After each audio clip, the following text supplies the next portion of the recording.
खबरों की शुरुआत करते हैं आज की बड़ी खबर के साथ। वादी कश्मीर में मिलिटेंटों की जानिब से टारगेट किलिंग का सिलसिला हनूज जारी है। जनूबी कश्मीर के कुलगाम में एक बार फिर टारगेट किलिंग हुई है। विजय कुमार नामी बैंक मैनेजर को गोली मार दी गई। जख्मी बैंक मैनेजर को फौरी तौर पर अस्पताल मुंतकिल किया गया, ताहम वो जख्मों की ताब न लाकर दम तोड़ बैठा।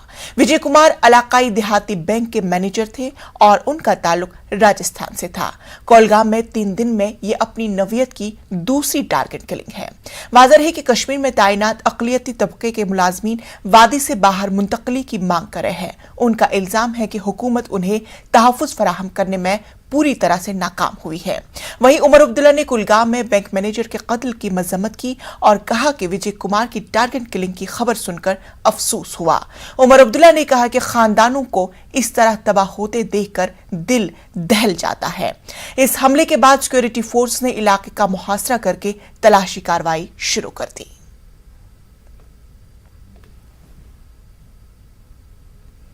वादी कश्मीर में टारगेट किलिंग का सिलसिला जारी है। जिला कुलगाम में 3 रोज के अंदर ही अक़लियती तबके के 2 मुलाजमीन को हलाक किया गया। इलाकाई देहाती बैंक के मैनेजर विजय कुमार की हलाकत से मुतालिक सीसीटीवी फुटेज मंजर-ए-आम पर आया है। इसमें देखा जा सकता है कि पिस्तौल लिए एक मिलिटेंट विजय कुमार के कैबिन के बाहर नमूदार हुआ। इस मिलिटेंट ने पहले आसपास नजर दौड़ाई, बाद में अंदर दाखिल हुआ और विजय कुमार पर गोलियां चलाई। हमलावर मिलिटेंट ने मास्क पहना था। विजय पर गोलियां मारकर वो तेजी से फरार हो गया। सीसीटीवी फुटेज में देखा जा सकता है कि हमलावर मिलिटेंट के हाथ में एक बैग भी मौजूद था।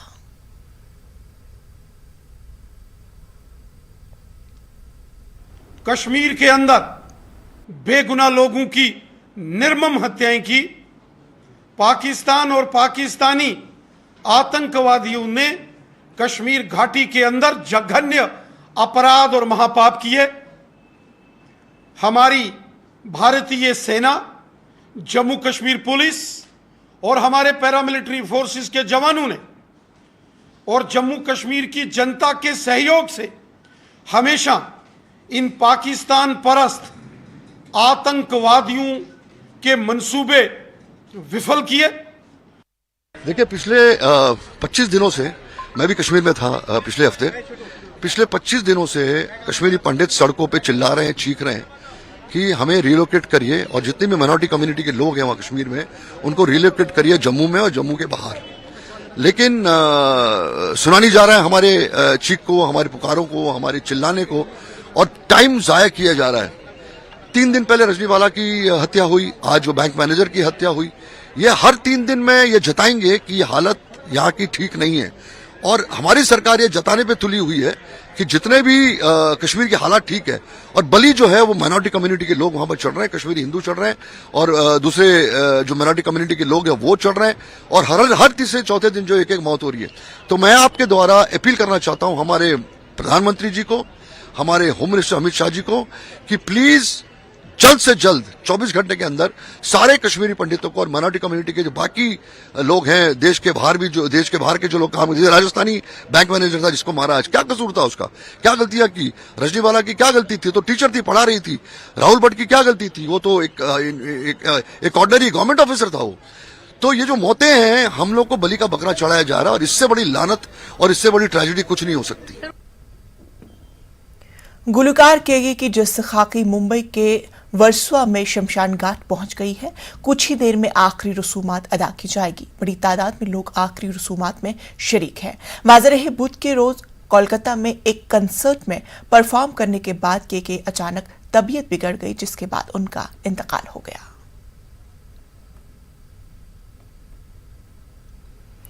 तो इस पूरे मामले पर हमारे साथ हमारे नुमाइंदे प्रशांत पांडे हमारे साथ जुड़ चुके हैं। प्रशांत पांडे, अभी की आखिरी रसूमात के ताल्लुक से ताज़ा अपडेट।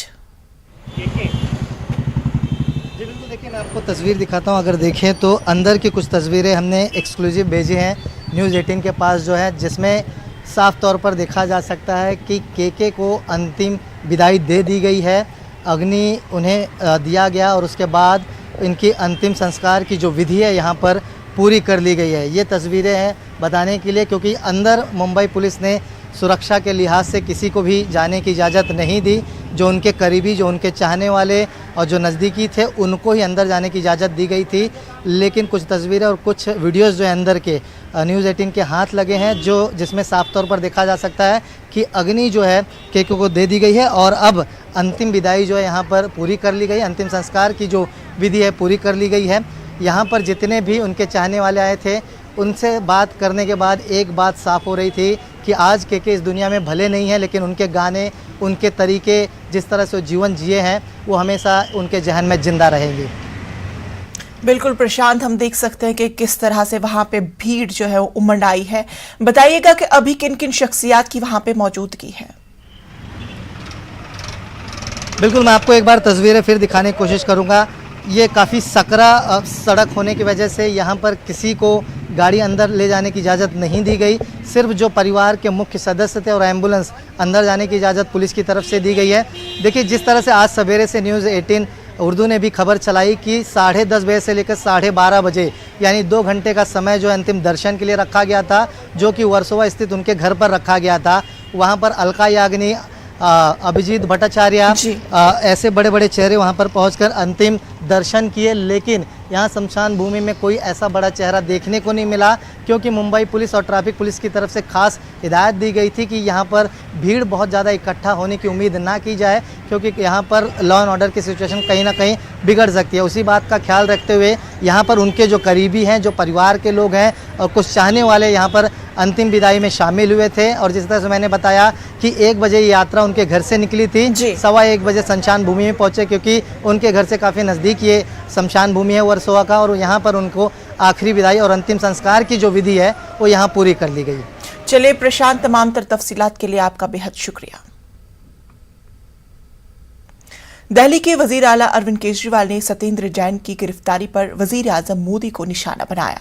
केजरीवाल ने कहा कि मरकजी हुकूमत ने ईडी की मदद से सत्येंद्र जैन के खिलाफ फर्जी केस बनाया और अब वो दिल्ली के नायब वजीर आला मनीष सिसोदिया के खिलाफ कार्रवाई करने की तैयारी हो रही है।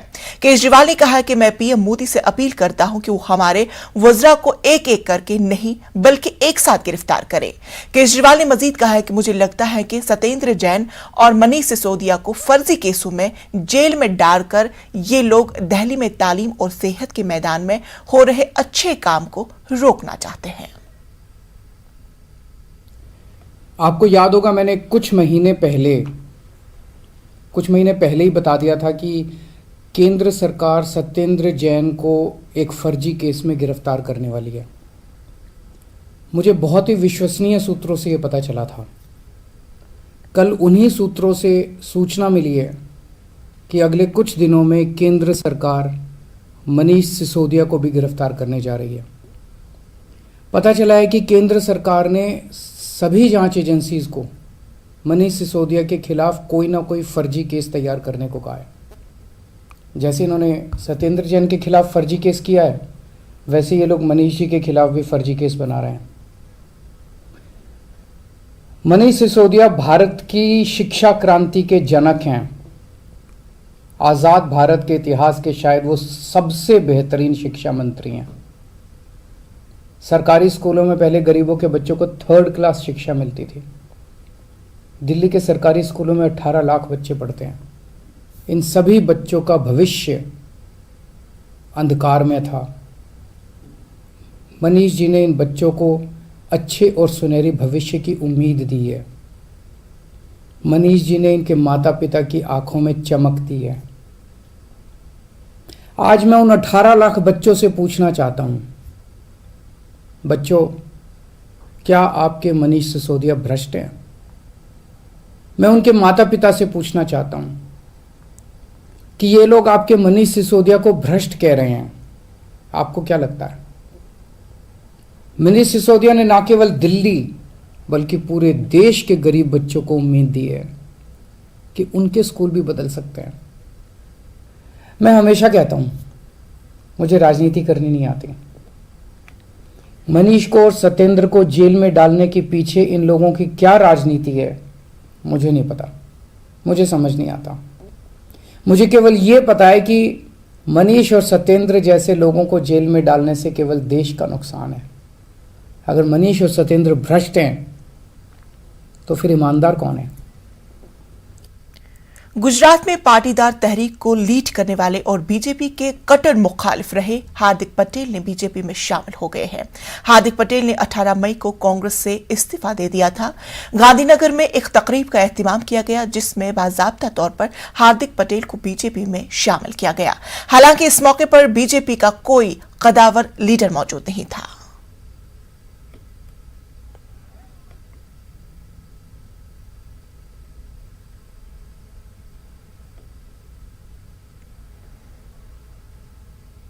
कोलगाम में बैंक मैनेजर की हलाकत से मुतालिक न्यूज़ 18 नुमाइंदे ज़हूर रिजवी ने जाए वाक़े से तफसीलात रिपोर्ट फराहम की है।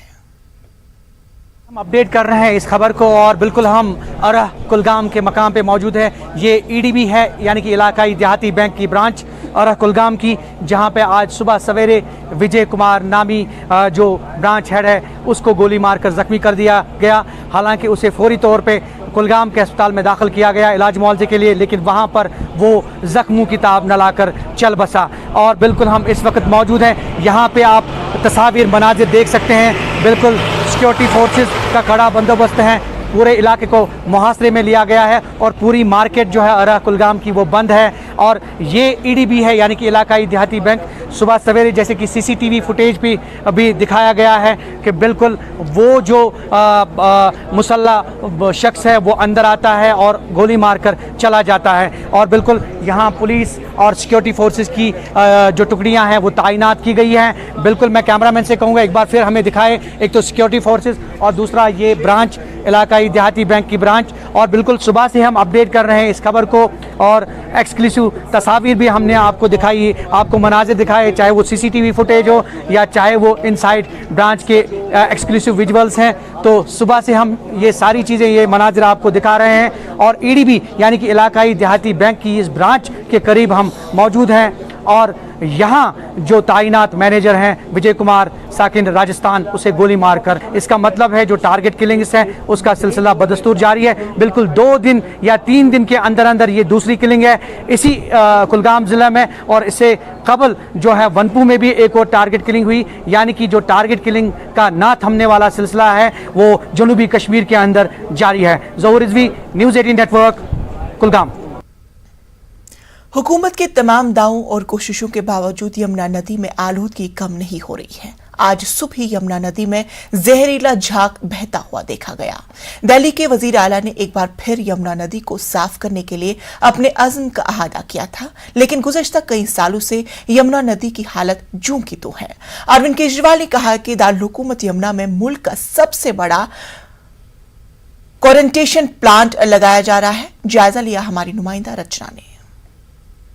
के तमाम दावों के बावजूद भी दिल्ली की यमुना नदी का प्रदूषण कम होने का नाम नहीं ले रहा है। दिल्ली की यमुना नदी में लगातार जहरीला झाग देखने के लिए मिल रहा है। पीछे आप तस्वीरों में साफ तौर से देख सकते हैं कि इस वक्त हम ITO यमुना घाट पर खड़े हुए हैं और किस तरीके से यमुना नदी में जहरीला झाग देखने के लिए मिल रहा है।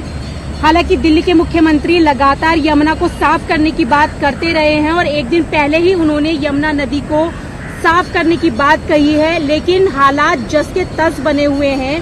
अरविंद केजरीवाल का कहना है कि सबसे बड़े कोरोनेशन प्लांट के जरिए यमुना के प्रदूषण को कम किया जाएगा, जिससे यमुना तो साफ होगी ही, पानी की कमी भी दिल्ली में पूरी होगी। लेकिन जिस तरीके से लगातार जहरीला झाग यहाँ पर देखने के लिए मिल रहा है, सबसे बड़ी बात यह है कि ये जहरीला पानी जो है वो कई लोग पीने के लिए मजबूर है, जिसके चलते कई तरीके की बीमारियां बच्चों और बुजुर्गों में भी देखने के लिए मिल रही है।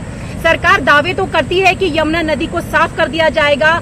दिवाली का जब त्योहार आता है या छठ का त्योहार आता है तो ऐसे मौके पर यमुना को साफ करने की बात जरूर देखने के लिए मिलती है। और पिछली बार जिस तरीके से हमने देखा कि छठ घाटों पर पूजा के लिए मनाही की गई थी, इस तरीके की कई तरीके की राजनीति देखने के लिए मिलती है। लेकिन यमुना का हाल जस का तस है। आप साफ तौर से देख सकते हैं कि किस कदर यमुना गंदी है। तो ऐसे में सवाल ये उठता है कि दिल्ली के मुख्यमंत्री अरविंद केजरीवाल दावे तो करते हैं कोरोनेशन प्लांट के जरिए यमुना को साफ करने की बात तो कर रहे हैं, लेकिन आखिरकार ये जमीनी तौर पर कब तक पूरा हो पाएगा। कैमरा पर्सन अंकित जैन के साथ रचना, न्यूज़ 18 दिल्ली। वजीर आला केसीआर ने world boxing champion Nikhat Zareen को 2 करोड़ रुपए का चेक हवाले किया। हैदराबाद के पब्लिक गार्डन में मुनक्किद यौम तासीस तकरीब के मौके पर वजीर आला केसीआर ने निखत जरीन और शूटर अर्शिया सिंह को 2 करोड़ रुपए का चेक हवाले किया। वाज़ेह रहे कि तेलंगाना हुकूमत ने वर्ल्ड बॉक्सिंग मुकाबलों में कामयाबी पर निखत जरीन की सताइश करते हुए बंजारा हिल्स या जुबली हिल्स में मकान की अराजी देने का भी वादा किया है।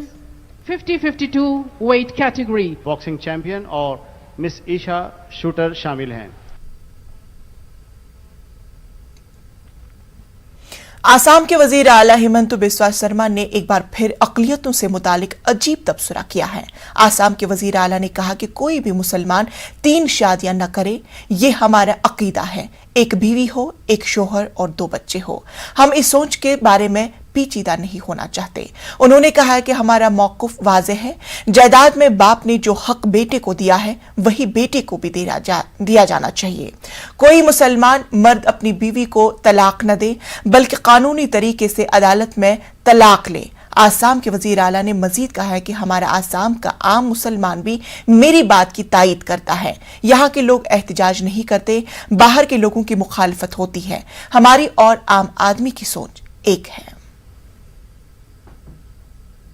वेरी क्लियर कि कोई मुसलमान मर्द और male we should not study marry 3 female, एक बीबी, एक हस्बैंड, 2 बच्चा, खुशी से रहो। तो ये हमारा स्टैंड है। तो इसमें हम बहुत कॉम्प्लेक्स नहीं होना चाहता हूं। हमारा बहुत ही क्लियर स्टैंड है। आप अगर पिता है तो बेटा को जो प्रॉपर्टी का राइट दे रहा है, इक्वल शेयर अब बेटी को भी दे दीजिए। उसमें कोई हमारा कंफ्यूजन नहीं है। तो असम गवर्नमेंट का माइंड हर इश्यू में वेरी क्लियर एंड शार्प है कि आप तलाक मत दीजिए, आप लीगली डाइवोर्स दीजिए। अगर मियां और बीबी एक साथ रहने का समय तक जो भी आप प्रॉपर्टी एक्योर किया था, उसका 50% अधिकार वाइफ को दीजिए।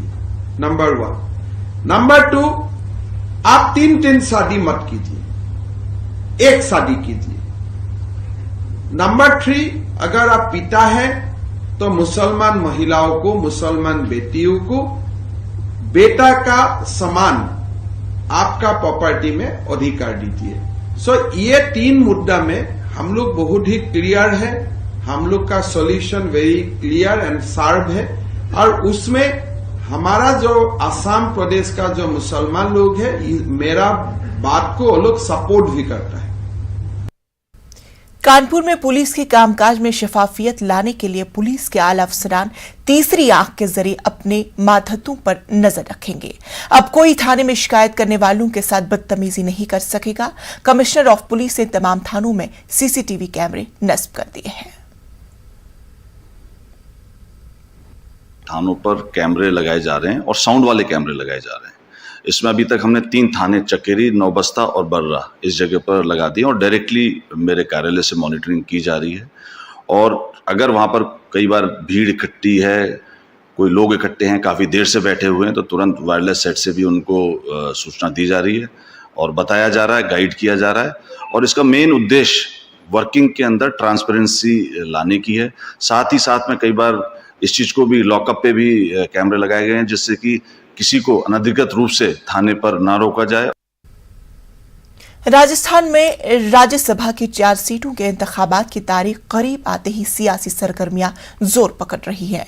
रियासत में हुक्मरान कांग्रेस ने पार्टी के और अपने हिमायती अरकान असेंबली को उदयपुर भेजने का फैसला किया है। साथ ही बीएसपी की राजस्थान यूनिट ने मुतालबा किया है कि इसके टिकट पर इलेक्शन जीतकर कांग्रेस में शामिल होने वाले 6 अरकान असेंबली को इन इंतखाबात में हिस्सा लेने से रोक दिया जाए। रियासत में राज्यसभा की 4 सीटों के लिए अब कुल 5 उम्मीदवार मैदान में हैं, जिनमें 3 कांग्रेस, 1 बीजेपी, 1 आजाद शामिल है। राजस्थान में राज्यसभा के लिए वोटिंग 10 जून को होगी।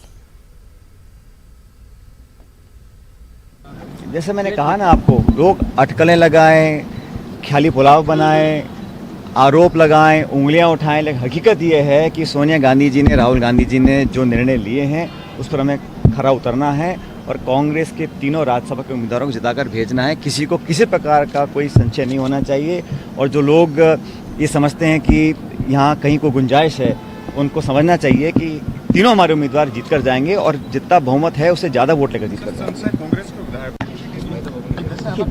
राजस्थान की जो विधानसभा है उसके आंकड़े बड़े स्पष्ट हैं। जैसा मैंने कल भी कहा, 125 से ज़्यादा विधायक कांग्रेस की सरकार को समर्थन दे रहे हैं। अन्य क्षेत्रीय दल भी हैं, निर्दलीय विधायक भी हैं और हम सब जानते हैं कि राज्यसभा के कानून क्या हैं चुनाव के संदर्भ में। जो कांग्रेस पार्टी के विधायक हैं, सिंबल के हैं, वो सभी लोग अपना वोट दिखा के डालेंगे।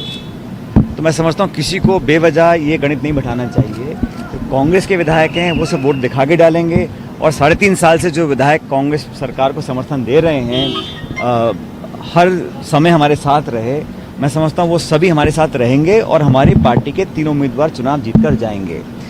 कथित तौर पर जो 5वें कैंडिडेट हैं वो निर्दलीय हैं, लेकिन हम सब जानते हैं कि भाजपा के ही विधायकों ने उनका नामांकन भरवाया है। तो ये भाजपा के, लेकिन भाजपा का संख्या बल 70-71 का है, जीतने के लिए 82 चाहिए। तो वो मैं समझता हूँ कितनी कोशिश कर लें, लेकिन तीनों उम्मीदवार कांग्रेस पार्टी जीत कर जाएंगे। तेलंगाना रियासत का आज यौम तासीस है। हैदराबाद में असेंबली से मुत्तसिल बाग आमा में तेलंगाना यौम तासीस तकरीब का एहतिमाम किया गया। वजीर आला के चंद्रशेखर राव ने परचम कुशाई की और वो तेलंगाना की आवाम को मुबारकबाद पेश की है। रियासती वज़रा समेत कई आला ओहदेदारों ने प्रोग्राम में शिरकत कर रहे हैं। राजभवन में भी यौम तासीस जश्न का एहतिमाम किया गया। रियासती गवर्नर तेलंगाना की आवाम को मुबारकबाद पेश की है। इस मौके पर तहरीक तेलंगाना की जदोजहद में अहम किरदार अदा करने वाली अहम शख्सियतों को तहनीत पेश की गई। वजीर आजम नरेंद्र मोदी और कांग्रेस लीडर राहुल गांधी ने भी यौम तासीस के मौके पर तेलंगाना की आवाम को मुबारकबाद पेश की है। दिल्ली में भी बीजेपी की जानिब से तेलंगाना यौम तासीस तकरीब का एहतिमाम किया जा रहा है। मरकजी वजारत सकाफत की जानिब से दिल्ली में डॉक्टर अम्बेडकर इंटरनेशनल सेंटर में शाम 6 बजे यौम तासीस तकरीब मुनक्किद की जाएगी। मरकजी वजीर दाखिला अमित शाह मेहमान खुसूसी के तौर पर शिरकत करेंगे। मरकजी वजीर किशन रेड्डी और मीनाक्षी लेखी व दीगर प्रोग्राम में शरीक रहेंगे। यहाँ ये बात काबिल जिक्र है कि मरकज में किसी रियासत की यौम तासीस तकरीब का पहली मरतबा एहतिमाम किया जा रहा है। वाज़ेह रहे कि 2 जून 2014 को तेलंगाना का क़याम अमल में आया था। तेलंगाना रियासत के क़याम के बाद टीआरएस को मुसलसल दूसरी बार भारी अक्सरियत से कामयाबी हासिल हुई है।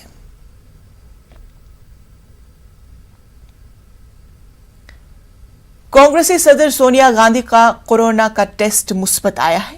कांग्रेस के सीनियर लीडर रणदीप सिंह सुरजेवाला के मुताबिक सोनिया गांधी को हल्का बुखार और कोरोना के कुछ अलामत है। सोनिया गांधी ने खुद को आइसोलेट कर दिया है। जरूरी इलाज किया जा रहा है। सुरजेवाला के मुताबिक फिलहाल सोनिया गांधी को ईडी के सामने पेश को लेकर 8 जून की तारीख जून की तो है। अपने आप को डॉक्टर की राय और सलाह के अनुरूप आइसोलेट कर लिया है।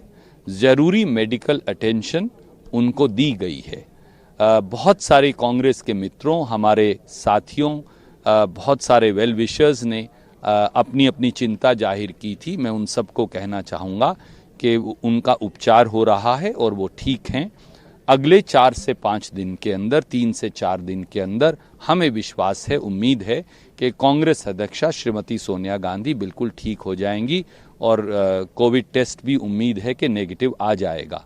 कांग्रेस अध्यक्षा श्रीमती सोनिया गांधी ने विशेष तौर से मुझे कहा है कि वो 8 तारीख को ईडी के समक्ष अवश्य पेश होंगी। फिर भी हम अगले 3 से 4 दिन में जैसे ही लक्षण खत्म होंगे कोविड के, फिर टेस्ट करवाएंगे और आपको इस बारे में सूचित करेंगे। मैं धन्यवाद करना चाहूँगा उन सब साथियों का जिन्होंने श्रीमती सोनिया गांधी जी की सेहत को लेकर चिंता और कंसर्न जताया है। बहुत शुक्रिया। तो नाज़रीन, खबरों में फिलहाल इतना ही। मुझे दीजिए इजाजत। आदाब।